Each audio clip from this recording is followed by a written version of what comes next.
কিন্তু আমি আমার লক্ষ্যে পৌঁছচ্ছি, আমরা সেটা দেখতে পাচ্ছি। উদাহরণ দিয়ে আপনাকে বলতে পারি কি কি লক্ষ্যে আমরা পৌঁছেছি। মিলিটারি এসে আমাদের চালা খুলে দিয়েছে, পুলিশ এসে আমাদেরকে ওঠানোর চেষ্টা করেছে, 4% ডিএ মুখ্যমন্ত্রী দিয়েছে, প্রতিদিন এখানে আইবির লোক এসে আমাদেরকে খোঁজ করে যাচ্ছে এবং রীতিমতন তারা ভীত। পুলিশ এসে অনুরোধ করছে আমাদের চাকরিটা বাঁচাবেন, দয়া করে একটু রিপোর্টটা দেবেন। আপনারা হয়তো এইসব জিনিস দেখতে পাচ্ছেন না, আপনারা তো অনেক দূরে রয়েছেন, ঘরে বসে রয়েছেন, তাই জানেন না, কিন্তু এই ঘটনাগুলো ঘটছে। তাছাড়াও আমাদের কাছে বহু সেক্টর থেকে লোকেরা আসছে, বহু সাধারণ মানুষ এসে যোগাযোগ করছে যে আপনারা যেভাবে আমাদের কথা বলছেন, আমাদের সাথ দিচ্ছেন, তার জন্য আমরা একটা প্ল্যাটফর্ম খুঁজছিলাম, সেই প্ল্যাটফর্মটা আমরা পেয়েছি। সেই বিশ্বাসযোগ্যতা হয়তো আমরা কোথাও যে কর্মচারীদের সাথে সাধারণ মানুষের একটা বৈরিতার সম্পর্ক ছিল, শত্রুতার সম্পর্ক ছিল, সেই সম্পর্কের জায়গাটা মিটে গিয়ে এখন সাধারণ মানুষের সাথে কর্মচারীদের কোথাও একটা মেলবন্ধন তৈরি হচ্ছে। অবশ্যই একটা সেতু তো অবশ্যই তৈরি হয়েছে।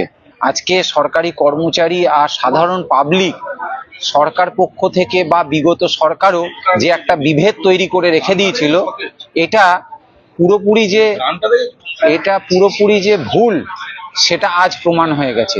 কারণ আমরা সাধারণ পশ্চিমবঙ্গের নাগরিকই, আজ যারা সাধারণ পশ্চিমবঙ্গের নাগরিক, তারাই একদিন চাকরি পেয়ে সরকারি কর্মচারী হয়তো হবে। যদিও সরকার এই সরকারি কর্মচারীর তকমাটাই মুছে দিতে চাইছে কন্ট্রাকচুয়াল দিয়ে, নানা রকম প্রমোশনের মাধ্যমে। না, কন্ট্রাকচুয়ালরাও তো, চুক্তিভিত্তিকরাও তো মানে পাহাড় প্রমাণ বঞ্চনার নিচে। বলতে গেলে তাদের বঞ্চনাটা আমাদের স্থায়ী কর্মচারীদের থেকে আরো ভয়ানক।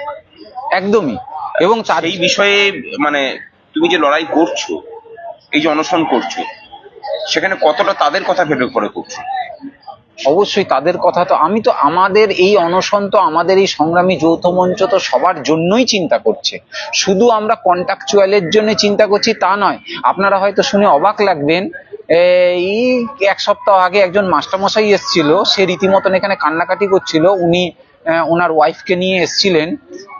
ওনার পার্মানেন্ট চাকরি করে, কিন্তু উনি মায়না পার্মানেন্টের পায় না। কোনো মাসে মায়না পায়, কোনো মাসে পায় না। এবং অফিসে জানতে চাইলে বলা হয় যে তাকে গুম করে দেওয়া হবে। সে ভয়ে মুখ খুলতে পারছিল না, কি করবে বুঝতে পারছিল না, এখানে এসে বলছে। আচ্ছা, আপনাদের বলি, সিভিল পুলিশের কিছু ছেলে আমাদের সঙ্গে কন্ট্যাক্ট করেছিল যে তাদের কিভাবে এক মায়নার কথা বলা হয় আর 1 মায়না দেওয়া হয়। আচ্ছা, এখানে পঞ্চায়েত কর্মীরা এসে আমাদের সঙ্গে যোগাযোগ করছে, বা আরো অন্যান্য সেক্টরের লোকেরাও আমাদের সঙ্গে এসে যোগাযোগ করছে যে কিভাবে। আজকে আপনারা অবাক হয়ে যাবেন, পিএইচিতে যে পিএইচির মাধ্যমে দিয়ে যে জলটা সরবরাহ হয়, সাধারণ মানুষ তো সেই জলটা খায়। সেই পাইপটা যে বেছানো হচ্ছে, সেই পাইপটা আপনার মানে একদমই 3rd ক্লাস পাইপ, যেটার মাধ্যম দিয়ে জল খেলে পরে সাধারণভাবে যে কোনো রোগ অথবা ক্যান্সার হওয়ার সম্ভাবনা রয়েছে। সেই পাইপটা বেছানো হচ্ছে। তার মানে কি বলতে চাইছো যে সরকারি প্রত্যেকটা ক্ষেত্রে যে দুর্নীতি, সেই দুর্নীতির বিরুদ্ধেই মানে সামগ্রিকভাবে লড়াই চলছে? অবশ্যই অবশ্যই। আজকে যেভাবে চারিদিকে দুর্নীতি চলছে, শুধু আমাদের চাকরিজীবীদের ক্ষেত্রে বা প্রাইভেট কন্ট্রাকচুয়ালের ক্ষেত্রে নয়, আজকে মা বোনদের উপরে কি অবস্থা হচ্ছে। যে বাংলা মেয়েকে চাই করে আজকে স্লোগান তুলেছিল, সেই বাংলার মেয়ে আজকে নারী জাতিকেই কোথায় প্রোটেক্ট করা উচিত, সেখানে আজকে কি অপরিণতি তৈরি করেছে। আজকে সন্দেশখালী তার জলজান্ত উদাহরণ। এটা আজকে সন্দেশখালী শুধু প্রকাশ পেয়েছে, গোটা রাজ্য জুড়ে এরকম চলছে। আমি আপনাদেরকে বলবো, চোখ খুলুন, সচেতন হন। আমি অনশনক্লিষ্ট তোমার শরীর, আমি বেশি কথা বলাবো না। আমি চলে যাব আমাদের আরেকজন অনশনকারী সুনীত নায়কের কাছে। সুনীতদা একজন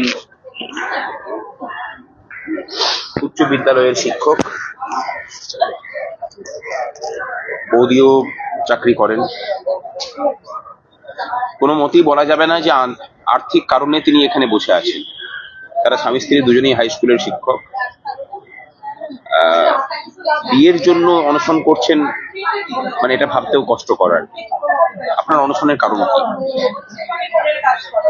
আমার অনশনের প্রধান কারণ বর্তমান যে সমাজ ব্যবস্থা, এই সমাজ ব্যবস্থায় বর্তমান সরকার যে বঞ্চনার পাহাড় প্রমাণ বঞ্চনা করে রেখেছে, তার বিরুদ্ধেই লড়াই। দুর্নীতি একটা প্রধান ইস্যু হয়ে দাঁড়িয়েছে। আজকে আমাদের এখানকার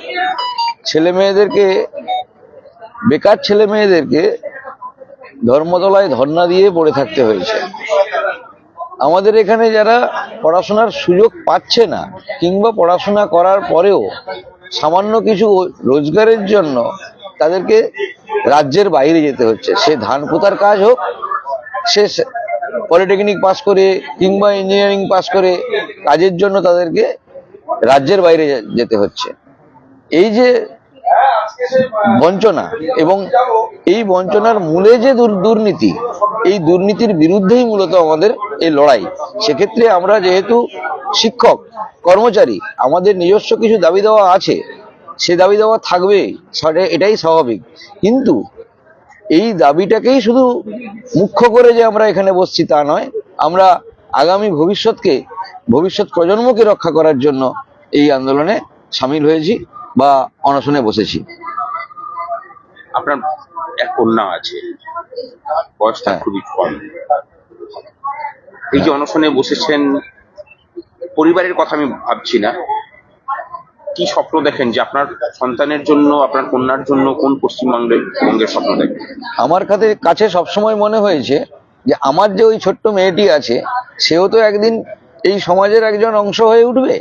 সেদিনকে আমি তাকে পড়াশোনা করিয়ে সবকিছু করার পরে যখন মানে যোগ্যতার নিরিখে সে যখন একটা চাকরির অন্বেষণ করবে, সেখানে সে দেখবে কি এই দুর্নীতিগ্রস্ত ব্যবস্থায় তাকেও আজকের দিনে যেখানে 6 লক্ষ 8 লক্ষ 12 লক্ষ টাকা দিয়ে স্কুলের চাকরিতে ঢুকতে হচ্ছে, এর বিরুদ্ধে প্রতিবাদ যে আমি অন্তত আমার সন্তানের জন্য, আমার মতো যাদের সন্তান আছে তাদের ভবিষ্যতের কথা লক্ষ্য করে এই আন্দোলন চালিয়ে নিয়ে যাচ্ছি, এবং তাদের জন্য যাতে একটা উজ্জ্বল ভবিষ্যৎ গড়ে দিয়ে যেতে পারি, তার একজন অংশীদার হিসাবে এই আন্দোলনে অংশগ্রহণ করার মূল উদ্দেশ্য।